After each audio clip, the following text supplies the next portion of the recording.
I would say to those women who are fighting and, taking on this battle, it may not benefit you. This $110 million purse that will be available for this World Cup will not benefit me, but it will benefit my granddaughters.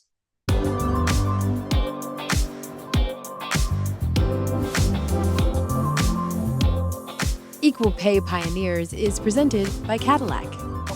What is this life where I get to talk to people like who I'm about to talk to? A two-time FIFA Women's World Cup champ, a two-time Olympic gold medalist, turned sports broadcaster, all-around badass, Brandi Chastain. Thank you so much, Brandi, for taking some time with me today. This is a series that's talking about equality for women in sports and equity. And of course, it's a battle that you've been fighting for a long time before it became nearly as kitschy to do. So I just want to start with the basics with you, Brandi. Why is it so important to fight for equal pay in sports? Sports to me is a microcosm of life, general, greater society, and the way that sports allows individuals to interact and meet each other and kind of exist, really for the longest time didn't include women. So the fact that we have this ecosystem that is thriving and teaching lessons and giving life to young men didn't really support that in the women's side. So when we talk about pay equity, to me, it's just this natural existence of humanity, to be honest with you. Whatever happens on the playing field transcends the lines and goes out into regular living. So if we can't have equality in the pay sector of sports, how do we have that in everyday environments that we live in? So for me, I think sports translates to everybody. Everybody has had some kind of sporting environment experience. And if it's a positive one, then we can move forward with a really, I think, to me, a better way of interacting with each other, communication. And I think we have a better footing on, how to treat one another. I think you're right. And unfortunately, to answer your question, your rhetorical question, we haven't seen that. When we say equal pay in sports, we don't see that in boardrooms and in corporate America, where women still make less than men do for the exact same positions on the exact same resumes. And there was the passage of the Equal Pay Act last year in soccer, but still disparities exist. Specifically, where do those disparities exist between the men and women's soccer games? Well, if you look at just the overall prize money, let's say for a World Cup, we have exponentially grown since the $500 we each won when we won the World Cup in 1991. I mean, I almost say that being embarrassed that I received $500, but at the time I thought, oh my gosh, I had just earned $500 for playing soccer, the thing that I love the most, the thing that I would do for free every day. But the significant deficit that $500 was compared to my colleagues was gross. Right now, we're still hundreds of millions of dollars less than what the men make, but we're 3 times greater for this tournament than we were just 4 years ago, one World Cup ago. So that to me speaks volumes that we're going in the right direction. I also believe that it's women like you, it's women like myself, women like that are playing in this World Cup who are not accepting the way things were. This is how we've done things, and we're not doing that anymore. And so that is going to also help change become a little bit easier and I think more acceptable. I love that you talk about acceptance. I think as it pertains specifically to the U.S. women's national team and in soccer, it was very easy to sort of measure the men and the women against each other, right? Like you looked at the resume, you saw the successes for the women. Women had all the popularity, the momentum, the attention. And so I think winning skeptics over was a lot easier when it came to fighting for equal pay. But how would you advocate for women who are in other sports where there isn't necessarily a direct measuring stick approach in order for them to fight for their own rights? Elle, I wish that there was an easy answer to this. I think change is hard. And I think that taking that first step for the people who have done things the way they've done things is really uncomfortable. And I would say to those women in those, let's call them non-traditional or, maybe non-big name sports, that they can't give up. And that's, again, easy for me to say on the outside looking in because it's exhausting. You need to be exhaustive in your effort to continue the battle. I mean, I remember 1996, for example, the U.S. women's national team and U.S. soccer were having a dispute about the new contract that would be assigned to our team at the end of 95. And U.S. soccer was about to give us a contract that was less than the contract they gave the year before. And the players said, no, this can't be. We cannot go backwards. That group was willing to give up the Olympics, the first ever Olympics. No other time had women's soccer been in the Olympics before, and you're about to give that thing up. But it was the right thing to do. And I would say to those women who are fighting and, taking on this battle, it may not benefit you. This $110 million purse that will be available for this World Cup will not benefit me, but it will benefit my granddaughters, and it will benefit other girls and other women in the future. And to know that you're a part of that, I feel is exceptionally rewarding, but in the long run will come back to you in some way, shape, or form. We've seen so many women talk about that, just generational change and the fact and idea that what the women did 50 years ago to institute Title IX have made so many changes. But in particular with women's sports, we see that they have to do a whole bunch of side hustles. In fact, the NWSL, right, had a campaign that said no more side hustles.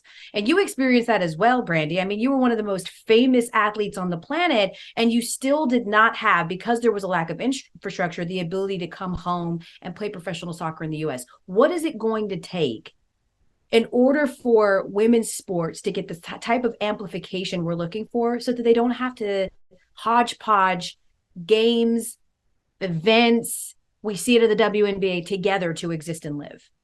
I love this question, and I think it's really multifaceted, to be honest with you. My life has been a patchwork of events and speaking engagements, which to be honest with you, I absolutely love, because now I get to bring women's soccer into a space that maybe didn't really understand what it was or where it was coming from and why it was so important. And I get to change and shift the paradigm of that particular group who perhaps could be the decision makers, right? So there is some greatness to that work that we have to do on the side. But to your question about the specifics about not needing to do that, I'm going to use Visa as an example. I mean, they charged out of the gate and they said, we will not sponsor U.S. soccer. We will not put money into your association if the pay is not equal.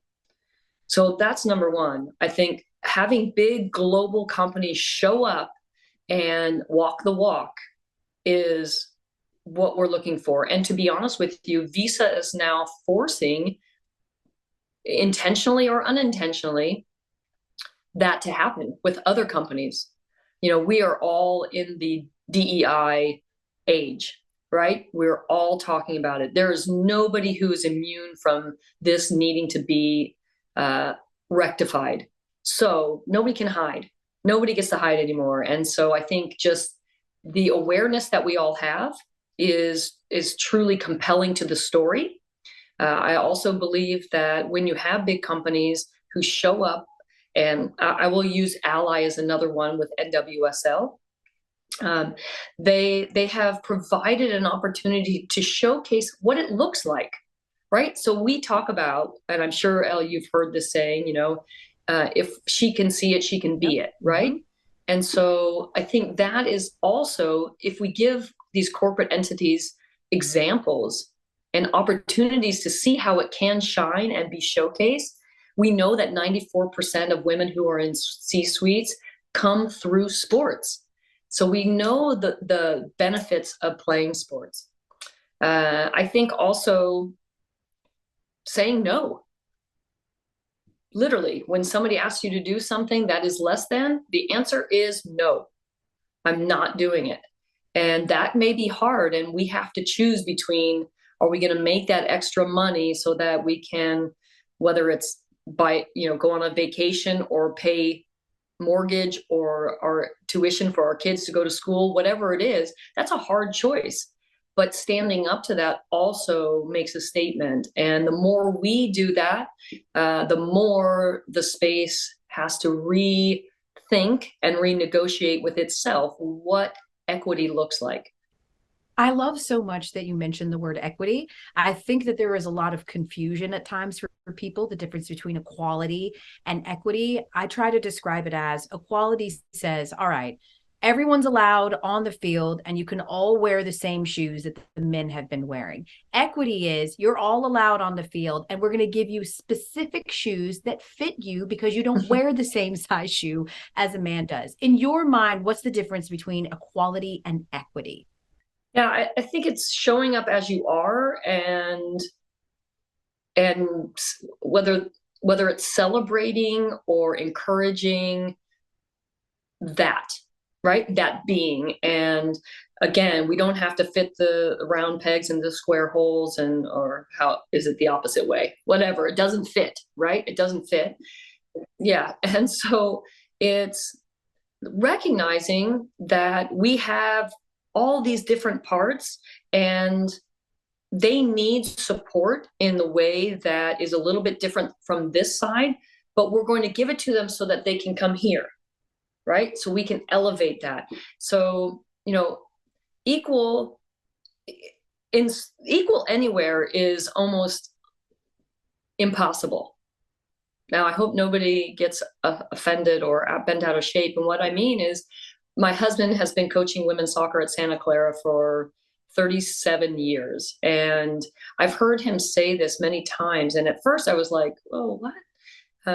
He's like, I will treat you all fairly, but I won't treat you the same because you're different.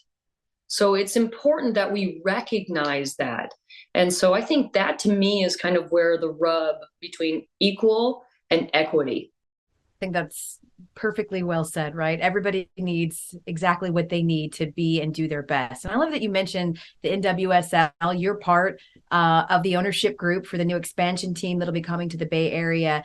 Based on all of your knowledge, yes, based on all of your knowledge, based on everything that you have put into this fight for most of your life, how is that informing the kind of ownership group that you want to be a part of, and also how you implement real effective change in your respective league? If we could look at it from, like this bottom level, which to me is the fan, right? And the player. Because without either one of those, it doesn't exist, right? There would be no ownership group if these two things didn't exist. So these two entities, in my opinion, are the utmost of importance. We will get back in the business sector what we put into these two groups. So it's player services, it's player awareness, it's player needs. Now, that's not going to extremes. We're not talking extremes. We're talking, what do we need? What do we need to be our best? And we're constantly changing and growing in that sector. Women's sports has been highly under-resourced for so long, but it's also been highly under-examined. And so we're learning things about women in sports like, how does your menstruation cycle impact your ability to be your best? Some people might scoff at that. Other people will say, oh my gosh, it's a revelation. Thank goodness we're talking about this. So we have to attend to things that maybe haven't been traditional in the past, but that's critical. So I think that's one bucket that we absolutely have to get right. And the other bucket is the fans, right? Fans are our livelihood. Fans make the experience. Fans are who buy the tickets and show up on a regular basis wherever you are around the world, right?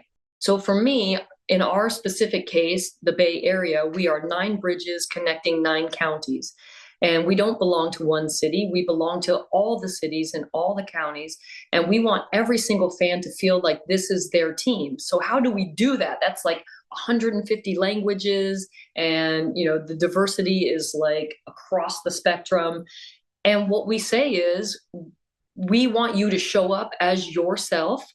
We embrace you. We want to highlight you. We want you to create your own feel good spot in this space. And then we want you to share with each other. Right. And so I think giving this kind of room to breathe and to be and to express their delight in the game and with the team will allow our players and our fans to be closer, because we're going to see players that look like our fans and fans that look like our players, and they're going to make a connection. And then they're going to have this trust that we're going to do our best job every day. We're not going to be perfect, but we're going to go out there and we're going to attempt to execute a plan. And when we're doing that, you're going to holler and cheer for us, and you're going to give us the support that we need when the going gets tough, and we're going to be there together. To me, that's what we have to do as an entity, so that the business part will say, man, that looks different. That looks exceptional. I want to be a part of that. And that's where we get the buy-in. I love that you mentioned fan expression. I actually thought about you a lot during the women's basketball tournament. Of course, you don't traditionally or historically play basketball, but I thought of you because you, for so many of us growing up, were, of course, the target of a sexist double standard with your classic and iconic celebration, but also empowered us, gave us permission to be ourselves and unafraid and bold and to revel in these moments. And I thought of you because there was so much back and forth and chatter about Angel Reese versus Caitlin Clark, and talking smack and unapologetically finger wave, and that it was bad for the game and this and that. And I just wonder how you receive these type of stories 20, 30 years after you sort of became the face for what is and should not be allowed and couth for a woman as she's celebrating sports. How do you receive this and the idea that we are still talking about these very things all these years later? Again, I think we have to go back to the fundamental truth, which is we haven't seen women behaving like this because we haven't given them the opportunity to be on the platform or to be seen. So I think for some people, that circumstance between those two players would have been like, whoa, what's going on? Because I've never seen that before. But we watch it in men's sports all the time. And we accept it in men's sports all the time. This is a societal shift that has to happen. Not to say that women can, should be allowed to be in fights or to talk bad about each other. That's not what I'm saying. But to be who they are, right? To be who they are and to celebrate in the way that is, I would say, organically and genuinely themselves, as expression of who they are and where they come from. And that is not an affront to anybody else, that it's just what it is. There was absolutely a lot of chatter about, why did you do that? What was the meaning? Did you plan it? And luckily those conversations, to me, I've had those conversations, and luckily to me, I feel like they're very positive. I get somebody who has a dissenting opinion. I have a conversation. We go through the whys. Here's what I'm experiencing. Come and see where I am. I invite you in. I'm not trying to push you away. Come in, see what it's like. Listen to the things that go on. And then you may have a different opinion. Know me. And the way we know me is that we have outlets like more opportunities to have airtime. We have primetime slots available for women's sports. We have supporters and owners like Sixth Street who have made an investment grander than anybody else has ever done in women's sports. And they believe that what we have is truly valuable. So when we give that kind of support, now it will be like we watch men's sports. It will be normal. Mm-hmm. Right? The behaviors are, you can say, look, I wouldn't do that. Or you could say, I would do that. And that's okay. But because we don't get to see it on the regular basis, I think that's where the kind of the kerfuffle of the whole thing gets twisted up. And so we need more access. We need more opportunity. And we will see that these women are competitors. just like Lindsay Oran and Vanderdonk play on It the was same club team. fantastic. Yeah, It was they great. play they play on the same club team, but they went after it like two competitors. And that's exactly how it should be viewed and consumed and appreciated, in my opinion. I totally agree with you. And being viewed and consumed, it is. If you build it, they will come, and they are. The demo is exactly the advertiser's dream that are consuming women's sports at this point. They are young, they are diverse, they are affluent. With everything that we've said, with all of the NIL, with the ratings, with the idea that they've sort of got to carry the mantle for the next generation, what would be your best advice for today's young female athletes who feel as though they are carrying the weight of the world on their shoulders while they not only try to excel in their sport, but fight for equity as well? What would be your advice? Oh gosh, this is a hard one, Elle, because the landscape is so different, right? I think social media and technology has changed things in a way I'm not sure we could have imagined. But access is now available. Like I can watch any game from any country for any player as a scout in soccer. So I guess I would say the same thing.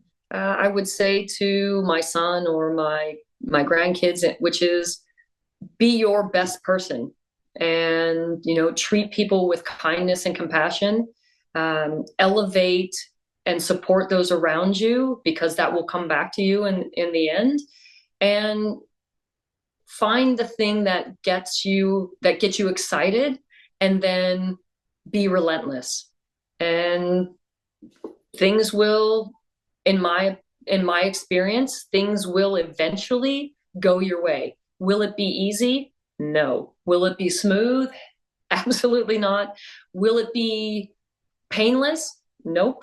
But it will be worth it. And in the long run, you will make an impact for yourself, but probably for somebody else. And that is the greatest gift that we all have to give. From the mouth of a champion, I'm writing it down. Brandi Chastain, thank you so much for joining me and for this incredible conversation about equity in women's sports. Thank you, Brandi. It's my pleasure. Thank you, Elle. This episode of Equal Pay Pioneers is presented by Cadillac. Be iconic.